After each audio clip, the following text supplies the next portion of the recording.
Hi, I'm David Brown-Dawson. Welcome to the Leaderfitness podcast. In this episode, we're going to discuss what you eat and how what you eat impacts you.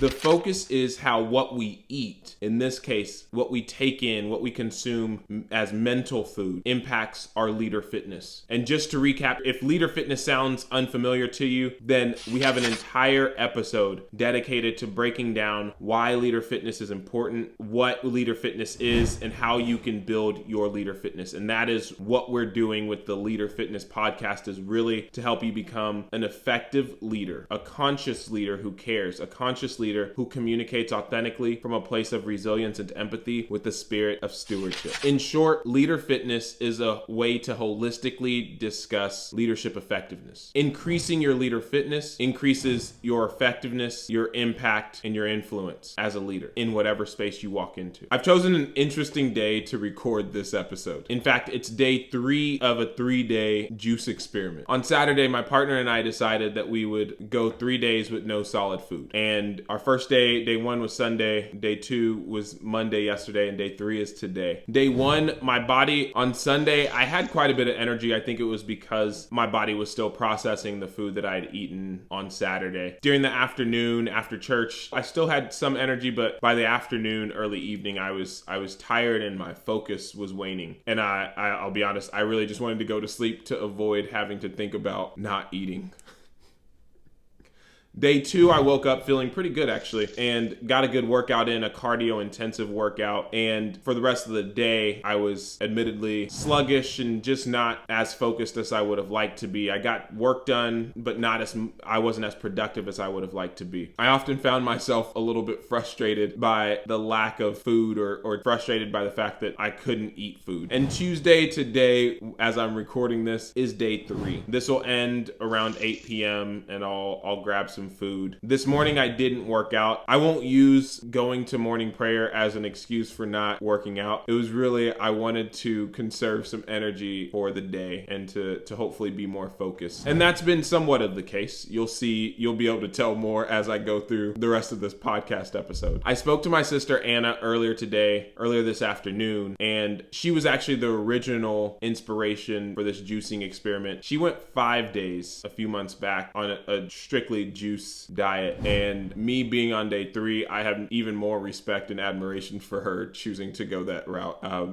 Anna cautioned me against eating a cheeseburger or something super rich as my first post-cleanse meal. She instead recommended I choose a lighter option. She said it took her body some time to get back into the swing of eating richer foods. Anyway, I'm looking forward to 8 p.m. this evening when I go from juice to food. And yes, I will probably take her advice to have a somewhat healthier meal. I share this because her advice made me more conscious of the meal that I ate or the meal that I'm going to eat coming out of this juice experiment, which is a great segue into the meat of this episode. See what I did there? You'll notice that I look off to the side. If you're just listening to this, then disregard this statement, but I am looking off to the side at my notes as we step through this next section. Physical nutrition plays a critical role in our daily lives, influencing our energy levels, our physical health, and our overall well-being. Understanding the types of foods we consume and their impact on our bodies is essential for making conscious dietary choices. A diet centered around what foods work for your body can significantly enhance your physical fitness and health. Practical tools like maintaining a food journal or using nutrition apps can help track food intake and ensure a balanced nutrition. These tools can provide insights into eating patterns and highlight areas for improvement. They can also aid in setting realistic dietary goals and monitoring progress over time. The connection between diet and physical fitness cannot be overstated. Proper nutrition supports muscle recovery, enhances endurance, and reduces the risk of chronic diseases. By making informed decisions about our diet, we can support a healthier lifestyle, fostering both physical and mental well-being. Encouraging a mindful approach to eating not only benefits our bodies, but also aligns with the holistic approach to health. When When discussing nourishment, we often focus predominantly on the physical aspect, what we eat and what we drink. However, it is equally crucial to consider what we feed our mind. Mental nutrition, or the mental food we consume, encompasses the vast array of information, entertainment, and interactions that shape our thoughts, emotions, and behaviors. Our mental diet impacts our leader fitness. Again, if you're curious about what leader fitness is, there is another episode, the second episode of the Leader Fitness podcast goes all into leader fitness, what it is, why it's important, and how you can start building yours. So when we're talking about leader fitness, we have to, in addition to our mindset, our emotional intelligence, our decision making, our communication, it's important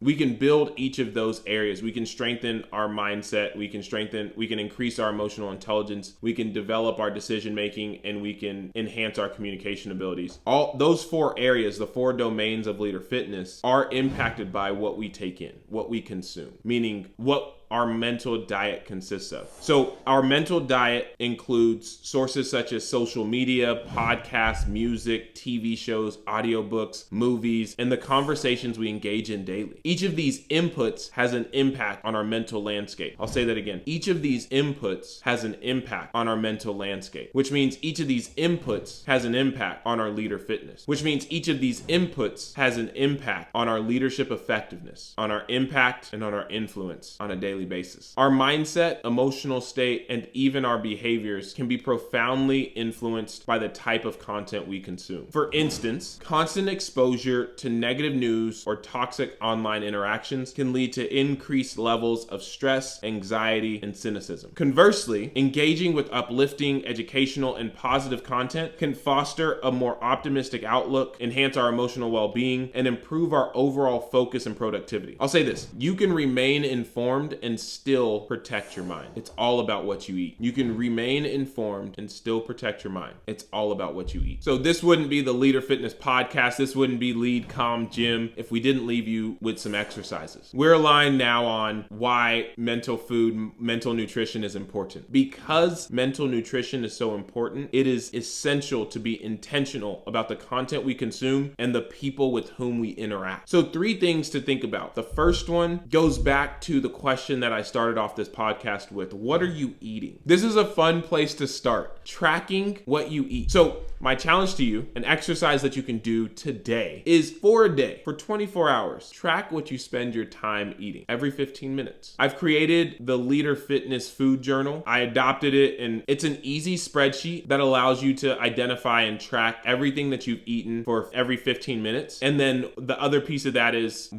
how is it impacting you? So on it, there's like a double minus, a single minus, a 0, or a plus and a double plus. And the idea is, hey, how is this impacting you? How are you feeling now that you've spent 15 minutes on social media? Or how are you feeling now that you spent 30 minutes journaling? Or how are you feeling now that you spent 20 minutes doing a devotion and reading your Bible? It's to start to get you in the habit of being more conscious in terms of what you're choosing to feed yourself. Because every time you choose to spend time on social media, listen to a podcast, read a book, that's all you're feeding your mind in each of those interactions. And so it's important to start with understanding how you're feeding yourself and what you're feeding yourself, and taking a conscious approach to what you're eating. For your awareness, I adopted this spreadsheet from Dan Martell's time and energy audit, and he uses this to really help us understand how what we're spending our time on is impacting our energy throughout a day. So I adopted it, changed it up slightly, and am offering it to you. You can go on to the Lead Calm Gym website, go to the publications page, and you can find the app there. You can also find it linked, you can find the spreadsheet there. Ooh, maybe one day it'll be an app. There's an idea. For now, you can find the link directly to download this spreadsheet in the show notes. We'll make sure it's there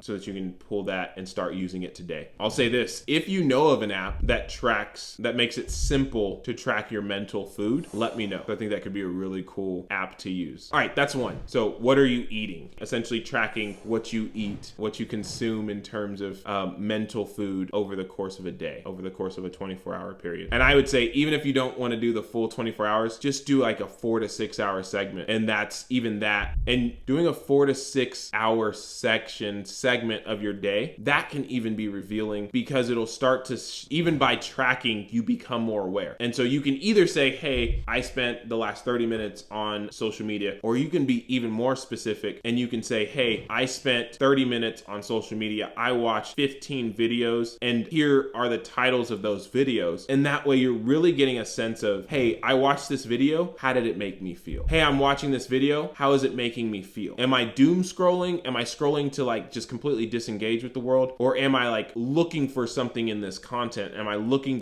for some type of nugget of positivity or some type of nugget of learning in this content? And it really just, even again, the act of journaling, the act of tracking what you're eating makes you more conscious in what you're choosing to eat. Let me know how it goes for you. Number 2 is set boundaries with social media. Limit time spent on platforms that may serve as sources of comparison or negativity. Consider unfollowing accounts that don't contribute to your well-being. Again, I'll go back to it. You can remain informed and still protect your mind. And then 3 is choose uplifting and educational content. So the first thing is to track what you're eating. The second thing is to cut out whatever is not serving you, not giving you the energy that you'd like to have, not really impacting how you're showing up in spaces, whether it may be impacting your mind, maybe impacting your emotions, which will ultimately impact your behaviors and your actions. So it's about cutting that stuff out. It's about being intentional about, hey, I'm going to curate what I'm eating so that it allows me to be as effective as possible in the spaces in which I go into. And like I said, number 3 is choose uplifting and educational content instead. Fill your feed with content that inspires, educates, and elevates you, such as the Leader Fitness podcast. Opt for podcasts like this one, the Leader Fitness podcast, books and shows that provide value, whether through knowledge, inspiration, or positive storytelling. Engage in positive and meaningful conversations. That's equally important. The quality of your conversations also impacts your mindset and your emotional state, and ultimately the actions and behaviors that you have. If you have a conversation that is just draining, you come out of it and you're just like, oh, everything is bad.